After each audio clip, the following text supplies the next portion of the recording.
Hi, it's a pleasure to speak with you at this virtual prostate cancer summit. I worked as a psychiatrist at Memorial Sloan Kettering Cancer Center for about 30 years. And for 28 of those years, I was known as the prostate cancer psychiatrist, working with men diagnosed and treated for prostate cancer and their families. It was long enough to write a book about coping with this cancer, from new diagnosis to end-stage disease, which may be my only real disclosure to let you know about. And even though the book was published a few years ago, and there have been wonderful advances in the surgical and radiation and medical approaches to treating prostate cancer, I think the book still has some relevance, given that until there is a cure with no side effects for this cancer, many of the psychological and physical challenges facing these men and their families will continue. So I think there are many questions that pop up for men who get diagnosed with prostate cancer. The obvious ones are, why me? Many men have said, well, why not me?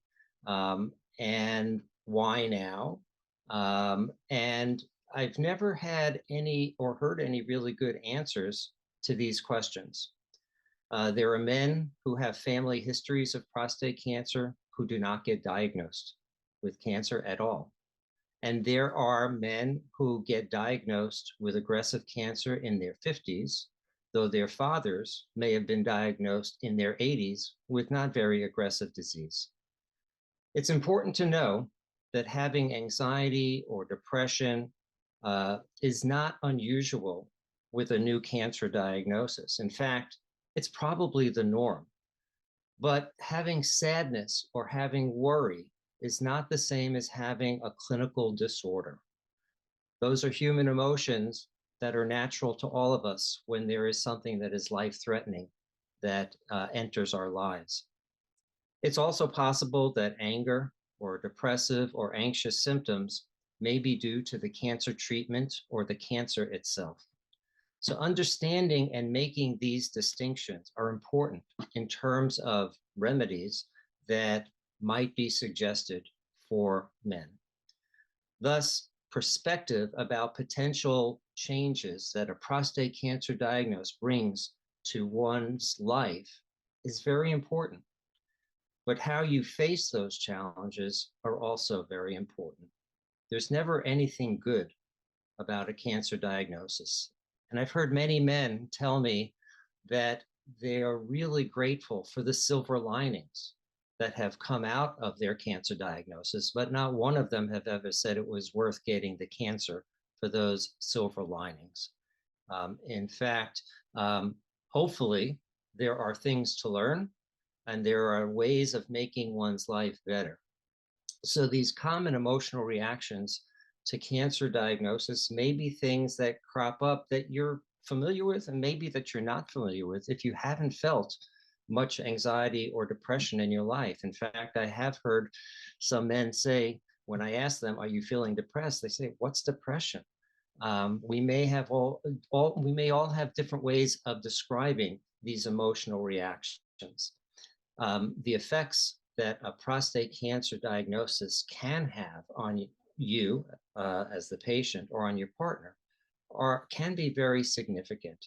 And these emotional reactions may be similar to those that you've had before, maybe not, but a very useful way of thinking about this, though nobody wants cancer to drop into their lives, is, similar to when life deals you a lemon, how do you make the best of it? It won't necessarily be lemonade, but how do you make the best of it? And that's what I want to talk about, because perspective can be very important.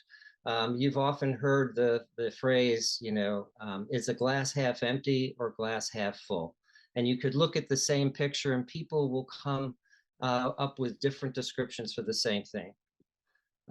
Perspective may be important. In fact, you might think about what half full means in a very different kind of way than we're used to thinking about it.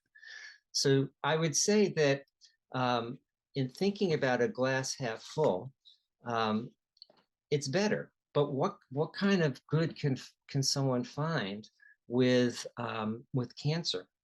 I think a mantra that I've used with a lot of men is something is better than nothing when it comes to um, try to deal with things, try to be active, try to find ways of coping, as opposed to just throwing out the baby with the bathwater. I think there are things and problems that may always feel bad. However, when life becomes either a choice of good or bad, um, men stop seeing a lot of the gray zone, a lot of the in between. And so they wind up feeling often much worse than they might otherwise because they're not really trying to find some of that balance that they might still be able to have, even though cancer is in their lives. One of the first challenges that I think men come up with early on is what's the right treatment choice for me? Some people say, well, you can miss 100% of the shots that you don't take. But what a conundrum, because if you keep waiting for your pitch and waiting for your pitch, you might wait a little too long to make your decision about what treatment to be taking. I think many men are often searching for the perfect and complication-free treatment, all or none. I want the best, but how do I know? How do I know what's going to be the treatment that will give me the best likelihood of cure with the least amount of complications? And if I get complications, am I really going to know which ones I get? And how am I going to deal with those? And that was part of the therapy that I would do with many men before they had treatment, because they would get paralyzed. They couldn't figure out which treatment to take. And they would try turning over every stone to figure this out. Sometimes when you go for 3 or 4 second opinions, you might get 5 or 6 different opinions. And if there was one right choice, my guess is the urologist and the radiation oncologist and the medical oncologist all would come up with the same suggestion. But the state of the art right now is that people and very good expert clinicians might disagree. And so if you're partnered and you can have some of these discussions with your spouse or your partner about what the treatment decision might mean for you. So there are some men who would think, well, there's no way that I want to deal with any of the sexual effects that might come from surgery, so I'm definitely going for radiation. And they may or may not have trouble with sexual side effects after surgery. And there may be some sexual side effects that they could get with radiation down the road. But these are all things that can lead to a lot of distress in a person and in a household. Being able to discuss some of those pros and cons, either with a partner as well as some friends, or perhaps with a therapist, might be helpful to see which choice might be the best for you. I think with any decision that we make, we can always control the choice a lot better than we can predict the outcome. And so these choices, if I go up a road where I choose treatment X and it works well for me and I don't have any more cancer and I had no side effects, I might say I made the right choice. But if I go up that road and maybe my cancer comes back or I have difficult side effects, I would still say they made the right choice because there was no way of knowing that at the time of the decision. And then it's like, how do I make the best of where I'm at and then try to either fix it or make the best of it?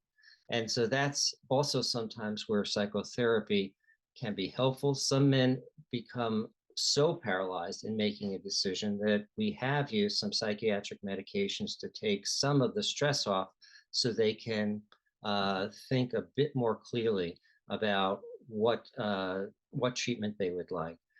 Some men can spend hours and days, weeks looking at through Dr. Google to figure out what's going to be the best treatment? What's the best thing out there? And Dr. Google, unfortunately, doesn't know you. It doesn't know you the way your primary care or your primary oncology team knows you, and your background and your health history and everything that goes into making the better decision for you. I think a difficult time once someone makes a treatment decision is waiting and prepping for that treatment. As Yogi Berra has said, 90% of this is half mental. Frankly, it can be very stressful. And so there are things to do before surgery or before radiation. It's important to take care of yourself now. You may have taken care of yourself pretty well before your cancer, but now it's good to be taking care of yourself again. Just because you were always healthy and you took care of yourself and you got this prostate cancer doesn't mean that taking care of yourself wasn't good for you. In fact, you might be able to deal with some of these treatments and this cancer better because you have been in decent shape. And maybe this cancer got diagnosed at a later time because you were taking care of yourself. And if you haven't taken care of yourself and you haven't been exercising, I wouldn't become a gym rat at this point, but I would say, can I do a little bit? Can I do a little bit more than I've been doing? Because I do believe something is better than nothing, both for physically getting through your treatment as well as emotionally getting through your treatment. Figuring out if you could find helpful support systems, including support groups. ZERO Prostate Cancer has been really great in providing different kinds of support for men and their families, and how to deal with well-intentioned family and friends can be a difficulty. And that's something that discussing with other men who've had prostate cancer or are going through prostate cancer can be helpful. One of the most dreaded questions that men have told me about is when a friend comes up or a family member says, so how are you feeling today? Tell me what's going on with your treatment. And it may be the last thing that you want to talk about, because every time someone asks you that question, you go through your checklist of what's not right. And you feel a little bit worse and maybe a lot worse. And your mind gets hijacked into the cancer world. And even when someone says, hey, don't worry, everything's going to turn out fine, the usual reaction is, well, how do you know? Where is your crystal ball to know that everything's going to be fine? And so it just makes a lot of men upset and angry. And I think it's useful to be able to give the people who are in your life some guidelines. I know you care about me, and that's why you're asking, how am I feeling or how's the treatment going? But I got to tell you, something funny happens to me when anybody or when a lot of people ask me that question. I go into a down zone because I start thinking of all the difficulties. So the next time we get together, I'll know you care. Skip that. Skip that question of how am I feeling? And let's just start with, boy, the weather's pretty cold now, or how's the football season going, or how's something else going? Tell me about your kids, something that has nothing, hopefully, to do at that moment with the cancer, unless you want to talk about it. So you have a little bit more control over when you're going to discuss it. A lot of men don't really want to discuss how things are going with their illness, but they do sometimes fall into that all or nothing land of just wishing this had never happened, or just wanting to set a reset button to 2 months before the diagnosis, which are understandable reactions, but they are reactions and they don't necessarily help with the now. So those questions, those wishes may be there, but it's useful to recognize them, be mindful of them, and then try to come back into the now. The pink elephant that exists is, as I was mentioning earlier, is often the cancer itself. And what that means, even if someone is likely to be cured, they may still have the feeling that this could kill them. It's a cancer. It's a life-threatening cancer. However, we do a lot better at treating it these days and detecting it these days than we did 30 or 40 years ago. But it's still cancer, and it's another hit to one's sense of who they are, what their health was where they think their life was going and where it ultimately may go. It may go there. It may go to the very same place, even with having had prostate cancer and getting it treated, but it may not. And that brings up a lot of worry and concern. So for a lot of the men, I've taught them how to do relaxation exercises. I think that's a useful thing to learn. You could find many apps on phones today, on your computer, on the internet, on being able to find ways of trying to chill. And that doesn't mean that you're going to be in the land of la la. It just means that you can take a break, a little bit of a break from the distress of dealing with the cancer, to bring down some of your anxiety, to bring down some of the insomnia you might have by learning one of these relaxation exercises. I think it's also useful that the more active you are with behaviorally stimulating or diversionary activities can be helpful. What does that mean? Taking a walk, going outside, taking a walk, going to a mall if it's too cold. Right now, there's cold weather around the country. Go to a mall and take a walk. There are benches there. Go to a gym if you want. You don't have to do too much, but something really would be better than nothing. I think men often come up with and find themselves with thought traps that can prolong their worry. If my PSA goes up, I'm a dead man. It's an exaggeration, a catastrophic thought.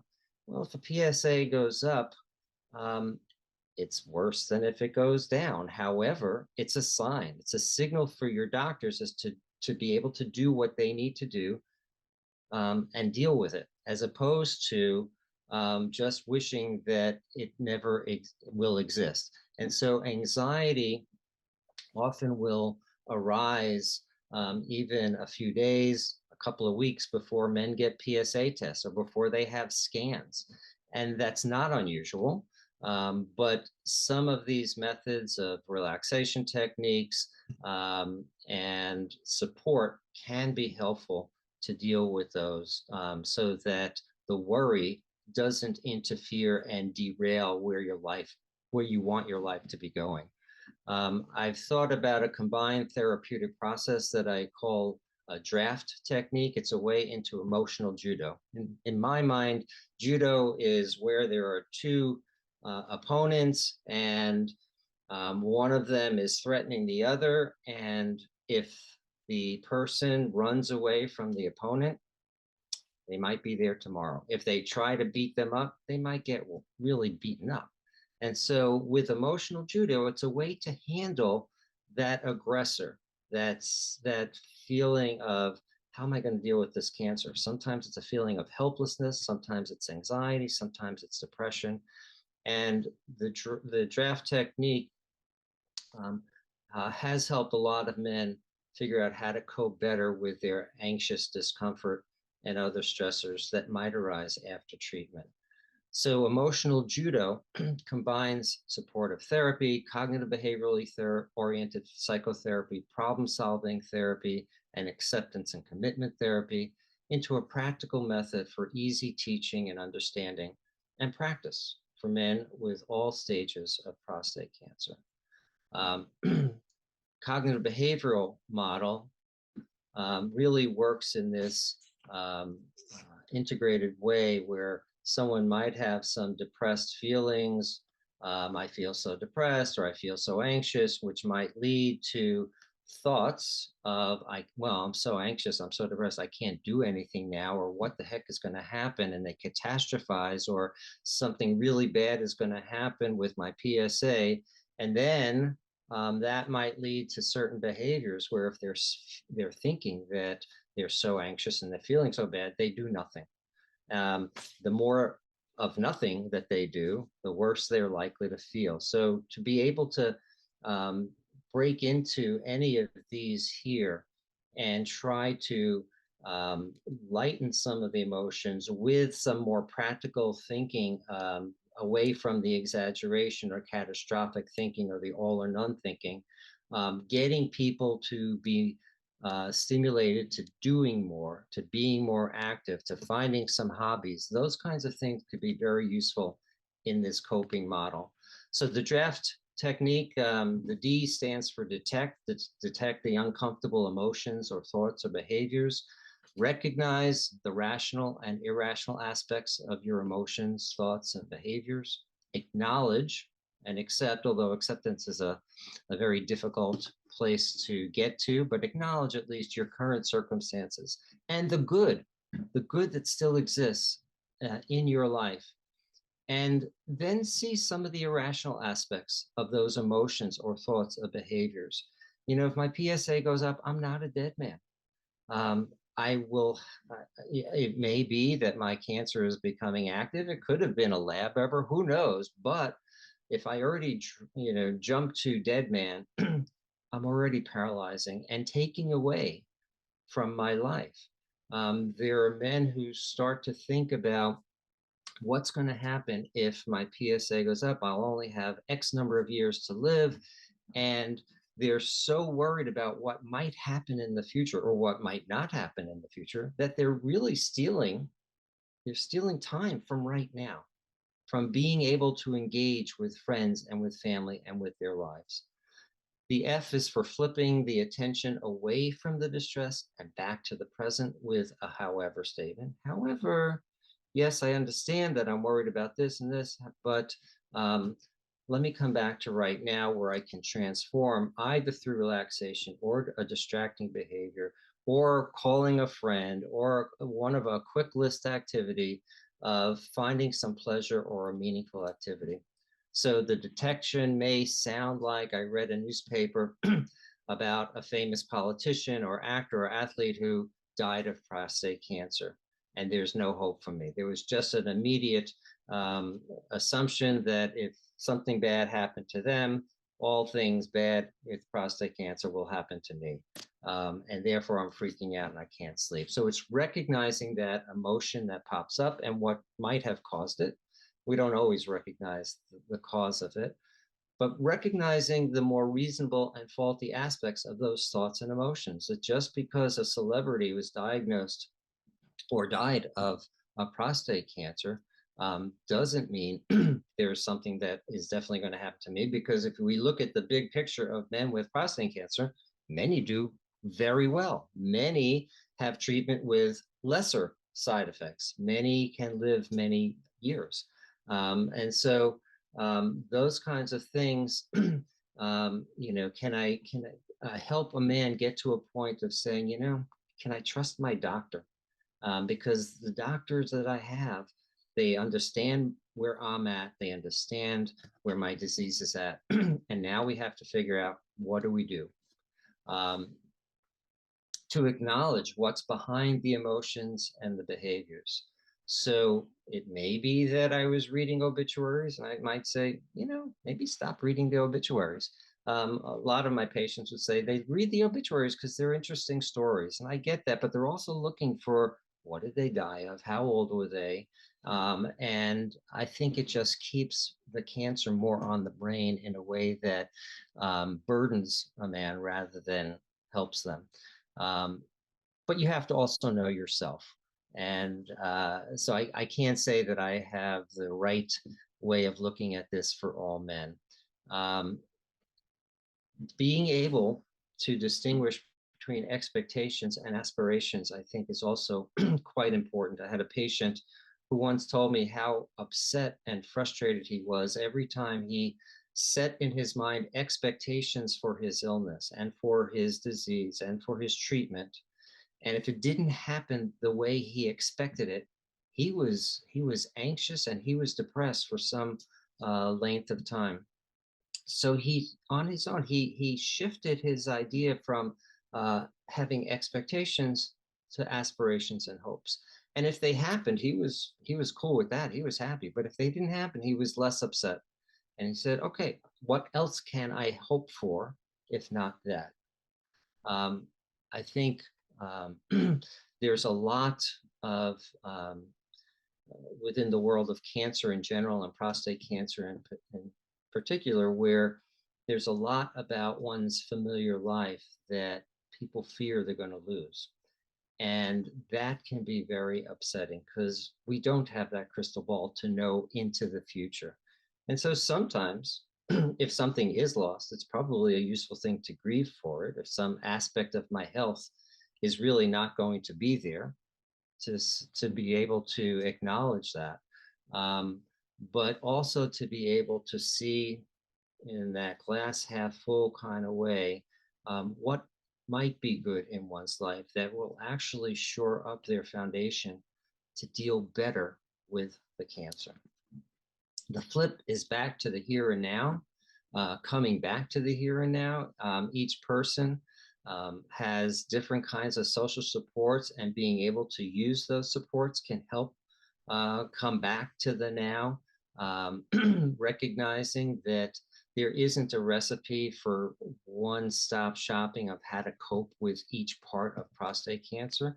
We're all very different and unique, and we all might have different ways of trying to cope. Um, it is true that we're all going to die of something sometime, but most of us don't think about that until there's a cancer diagnosis or something life-threatening in front of us. But we don't necessarily want that to be front and center day in and day out. It's very hard to live our lives as if today is going to be my last day or could be my last day.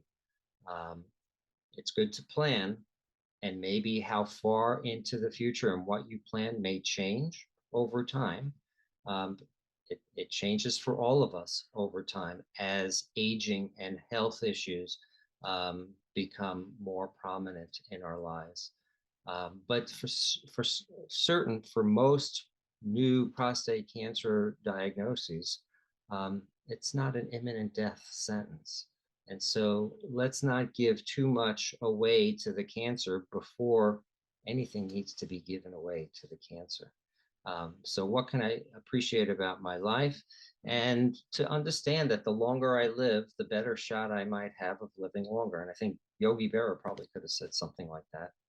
Transformation is to be here in the now. We flip back, but now we want to be here. And that, before I go through this process, I want men to come up with a quick list of things that they could do. They can call a friend, they can go to the gym, they could take a walk, they can call their partner or spouse, they can put on some music, they could do a lot of things. They can call one of their kids just to talk. They can you make plans to see a grandchild, get a puzzle book, do a few puzzles, or play a computer game. There are lots of things out there that we might not necessarily think of. But how do you take a break, even a short break, from the spiraling of the anxiety and the worries, and being able to have some of these ideas ready to go when you want to be able to pivot from the distress of dealing with the prostate cancer could be very helpful. Does anybody need a psychiatric medication to deal with prostate cancer? I would say most of the men that I treated did not, but many did. Albert Einstein once said, we can't solve problems by using the same kind of thinking that we used when we created them. Well, we didn't create the prostate cancer, but frankly, and we didn't necessarily create our depression or anxiety, but there are some things that a psychotherapy or discussing or the usual ways of dealing with stressors in our lives doesn't work anymore. So I've often thought about, when is a medication indicated? When someone's anxiety or depression or sleeplessness becomes so significant that the person can't function very well. If they're working, they're not focused on their work. They're not, if they're in school, they can't focus on school. They're having difficulties in their relationships, or they're not wanting to see friends or family. They become socially isolated. So these kinds of things sometimes can get to a point where a medication may be useful. It's important to think about, with prostate cancer in particular, that not all emotional symptoms are just emotional symptoms. Some of the psychological uh, symptoms that we might have may be related to some of the cancer treatment. This is especially true for men who might be getting hormonal treatment, the androgen deprivation therapies. They can bring on not just hot flashes and fatigue, but bring on um, irritability and anxiety and depressive symptoms. So it's useful to try to figure out a timeline of when these symptoms began and how they change over time. Um, I think if you're starting to feel these kinds of symptoms, a lot of men would rather not talk to their doctors about it. They don't want to look as if there's something wrong with them psychologically or psychiatrically, like they're crazy. And these emotions happen so often in men with prostate cancer that it's almost a shame that there is this hesitancy to bring it up. So the first stop would be with the oncology provider and to let them know. And sometimes if a medication is indicated, they may feel comfortable prescribing that, or they might make a referral to a mental health professional. I think a lot of men still have a lot of stigma about dealing with psychiatric help. And that's true. That's men. It could be a lot of women too in our country. And I think when I was seeing patients, I was embedded in the prostate cancer clinic. And so it was very helpful for an oncologist to bring me in and say to a patient, you know, Dr. Roth is going to be helping me help you treat the cancer because you have so much anxiety or so much distress that it's really getting in the way. It might be getting in the way. And so I think that most cancer centers do not have an embedded psychiatrist in the clinic, but being able to find someone in your community, and certainly with finding referrals from groups like ZERO Prostate Cancer or other support groups, community groups, could be very helpful. And I think figuring out that medications may not just be useful for patients, but maybe also for partners and spouses too, because they're living with the cancer as well. They're scared about what's happening on the day-to-day. They see changes in how their partners are coping with life issues, and they may and maybe become more socially isolated as well.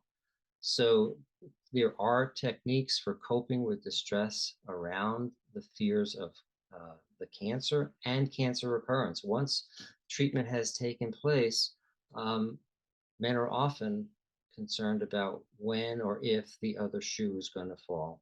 And that's why there's so much anxiety with every PSA test and with every scan into the future. So figuring out different ways of coping can be helpful. And sometimes that's helped with medications. Sometimes it's helped with psychotherapy. I think it's very important to consider that, as I just mentioned, prostate cancer affects a couple. Barbara Cortland once said, among men, sex sometimes results in intimacy. Among women, intimacy sometimes results in sex. And I think, when prostate cancer comes in, the fears of what's going to happen to sexuality can be very prominent. And that would be from the illness itself, from surgery, from radiation, from hormonal treatment. And men have often had this, I've heard them say, what good am I going to be if I can't get an erection, or I can't get the same kind of erection? What's the point of physical intimacy if I can't have sex like I'm used to having? And I think this is a big change, and it doesn't necessarily mean it's going to be that way forever, but there are many complications of erectile dysfunction. There are ways that men may be able to deal with this and to have conversations and communication with their partners about how to cope with this. But if there is difficulty having the same kind of intimacy as happened before the cancer, certainly finding other ways of being able to have intimacy is very important, especially at this time where both of you may be feeling very scared and quite vulnerable. And so there are a number of programs that focus on penile rehabilitation in terms of medications that are used to develop erections, or injections to get erections. And that's still focusing just on getting the erection. And it's very hard when you're thinking of these very unnatural ways of getting erections. Say, where's the romance?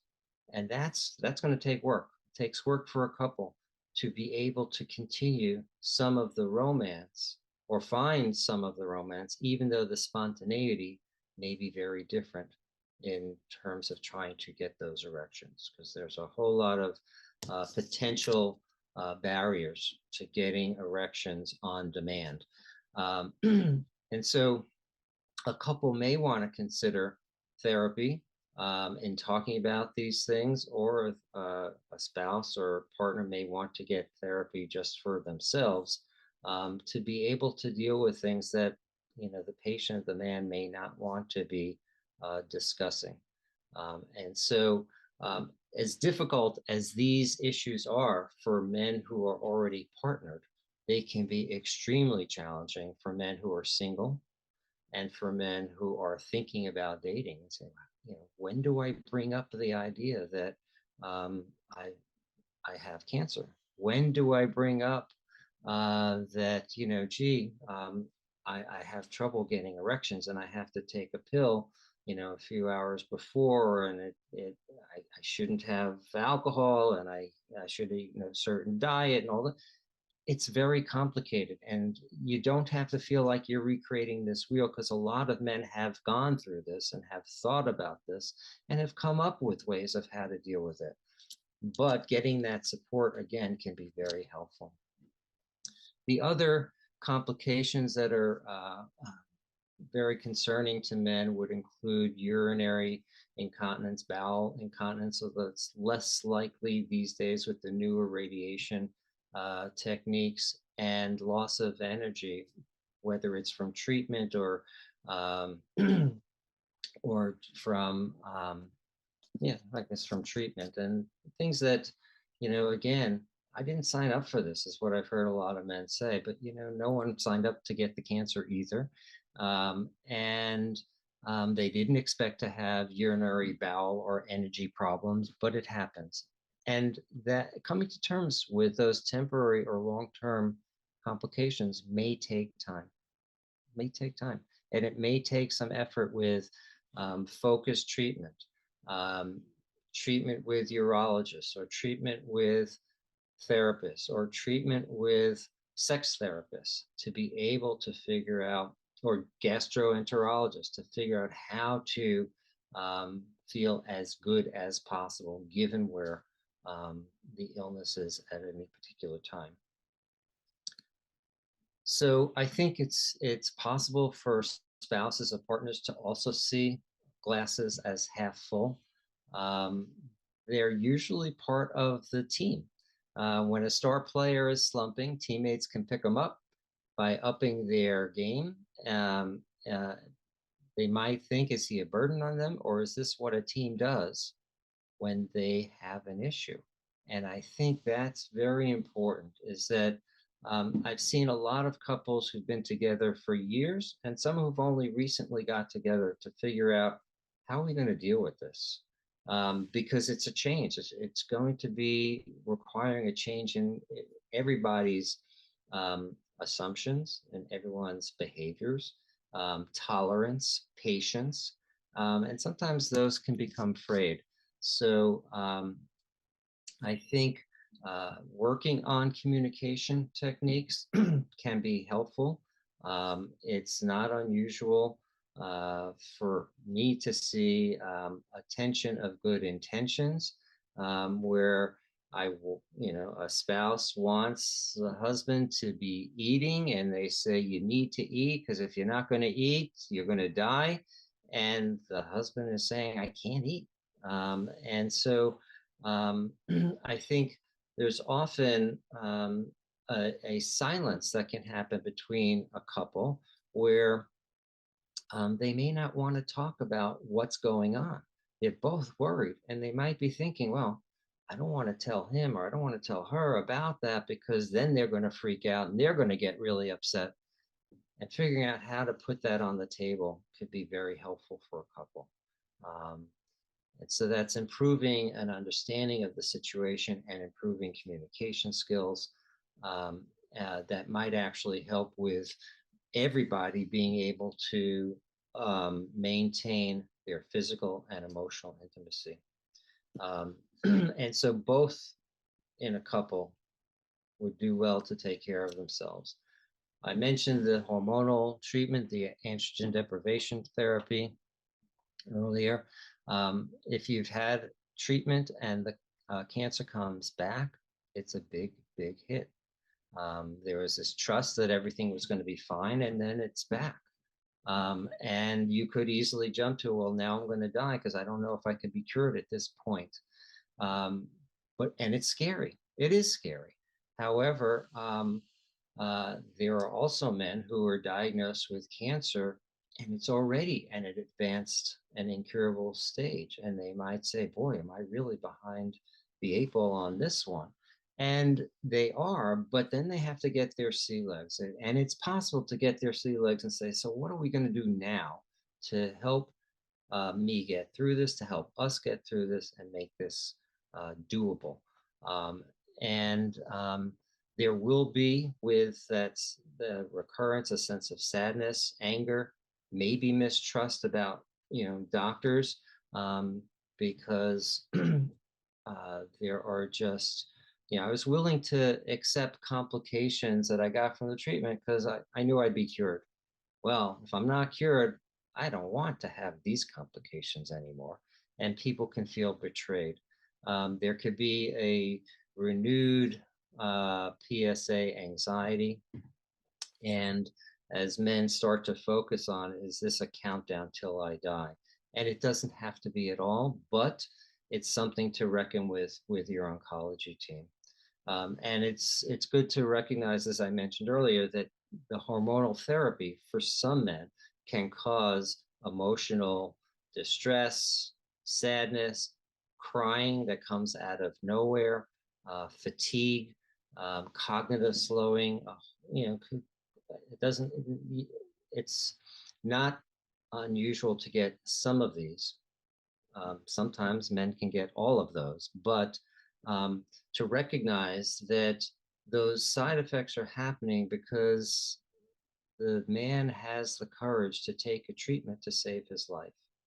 It's not like, someone is just coming along to do something horrible to you, to a man with prostate cancer. It's a courage to find the reasons to be living and how to deal with these stressful situations. So I think for things that may be lost in our lives or in life after prostate cancer, whether it's a sense of health that I had before, whether it's I don't know what my future is going to look like because I had a certain idea of where it was going and now I'm not sure. I think one of the things that I found to be most useful in dealing with losses, because there are some men say, what good am I now? I don't have the energy to do what I used to do. It's really hard for me to get down with my grandkids and play around with them. This could happen just from aging itself. It may have, nothing to do with prostate cancer, but it might have to do with the treatment. And I think it's useful for men to think about, can they use this as an opportunity to be a realistic role model? And who would they be a role model for? maybe their kids, maybe their sons who might be at risk of getting prostate cancer in their lives, maybe for their spouses or their partners, maybe for their friends. Not to say, oh, prostate cancer, no big deal, I can handle this. Um, I don't have any problems with this whatsoever. I mean, it may be how some men react to it, but I'm going to guess most don't. And what a man can be teaching his adult son is, wow, when stuff like this happens, how do you deal with it? Um, if I'm starting to get emotional, does it mean I really shouldn't be seeing my grandkids, or I don't want to see my kids? Maybe a good opportunity to say, you know, when stuff hits the fan, um, there are ways of dealing with it.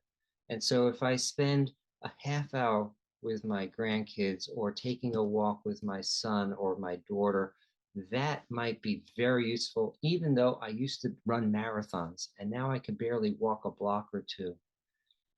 Being the role model, because I do think that our kids, our friends, all of us are going to go through, if we don't go through prostate cancer, or we don't go through cancer, we're going to find some things that are going to be life threatening in our lives at some point. And if I think that, you know, well, my dad, who was the role model, nothing ever bothered him. He didn't care at all. He just dealt with it. And I start to have some anxiety or depression, I might think, what a weakling I am. Why can't I handle this? It may be quite useful for me to have had a role model who says this can be difficult and here's how to deal with it. And here's how to make the best of it. And here's how to deal with the idea that we may just not know what's going to happen, but we can still try to have as good of a day and a good of a life as possible today. So, in summary, I'd like to suggest that um, clearly prostate cancer diagnoses can be difficult to deal with. They can be challenging. Wishing it away doesn't work. Um, you know, hoping that it could be that there was an error in the PSA, but um, if you're gotten to the point where you have the diagnosis, it's time to figure out what to do. And with early stage disease, there are many more options than just having to jump into treatment. With active surveillance, there are lots of um, new thinking about how to deal with that might avoid treatment, that might have difficult side effects.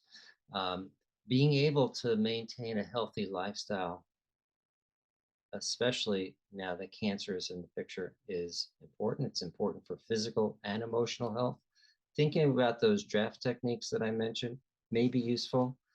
Thinking about, though, um, I've always thought about sex in a certain way, and guys may not have thought about intimacy, but thinking about it's not an either or, and that intimacy can be very helpful and very um, important to a couple's health. Um, Spouses, partners might want to get support with their partners. They might want to get some additional support outside of that.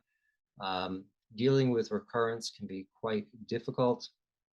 Um, there are ways of dealing with it, and it's not just, well, I need to find the best treatment. That's part of it, but um, coping with the idea of, well, what do I have to think about as I think about down the road?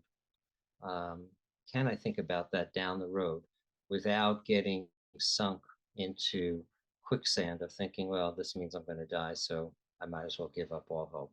And thinking about the role modeling.